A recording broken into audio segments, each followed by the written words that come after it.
C'est à Marseille que je vais rencontrer Maria, photographe et créatrice du compte Instagram Marseille Rebelle, pour s'immiscer dans les replis de cette ville tout en contraste et partir avec elle à la découverte de quelques-uns des lieux qu'elle aime. Rien ne vaut un scooter, et un scooter bien motorisé et agile, comme ce BMW C400 GT.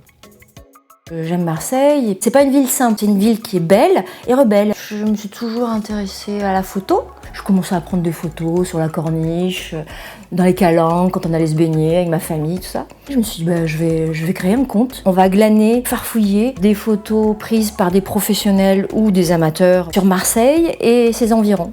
Nous, on fait ça comme ça, par passion. Depuis 24 ans, il ne se passe pas une semaine sans que je ne découvre un quartier. Et ce qui est attachant aussi à Marseille, c'est les gens.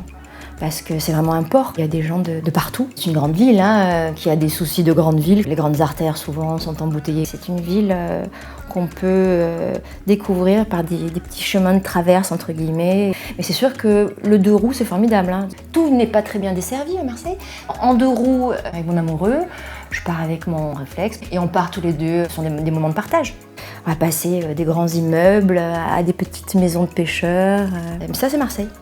Elle a beaucoup à offrir, vraiment. Et je pense que je ne la connais pas encore.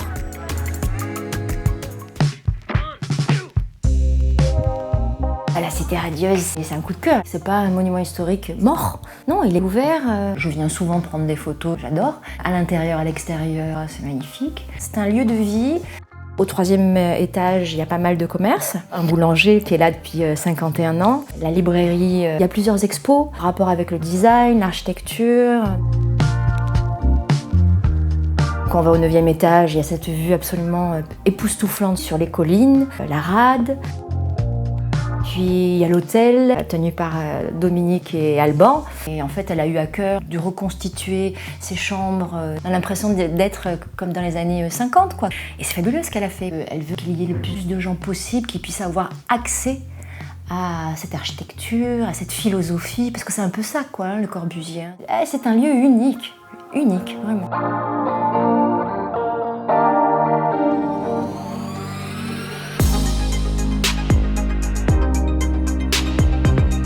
Le Vallon des Offres, oui, c'est hyper cliché, évidemment, tous les Instagrammeurs le prennent en photo, oui, d'accord. En attendant, c'est un petit port qui est à 10 minutes à pied du Vieux-Port. Les petits restos, les petits pointus.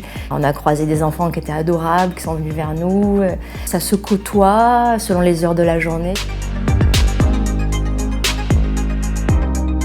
La Bonne Mère, c'est un lieu emblématique. On pense tous qu'elle veille sur nous. On arrive, on a cette vue absolument fabuleuse.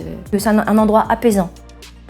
Marseille ne se livre absolument pas du premier abord. Il faut y rester, il faut y revenir. C'est une ville tellement grande, tellement complexe, tellement différente. C'est un melting pot, c'est une ville généreuse. Encore faut-il se donner la peine d'écouter cette ville, de faire attention à elle, de s'y intéresser un minimum et de ne pas la juger. Faut prendre le temps.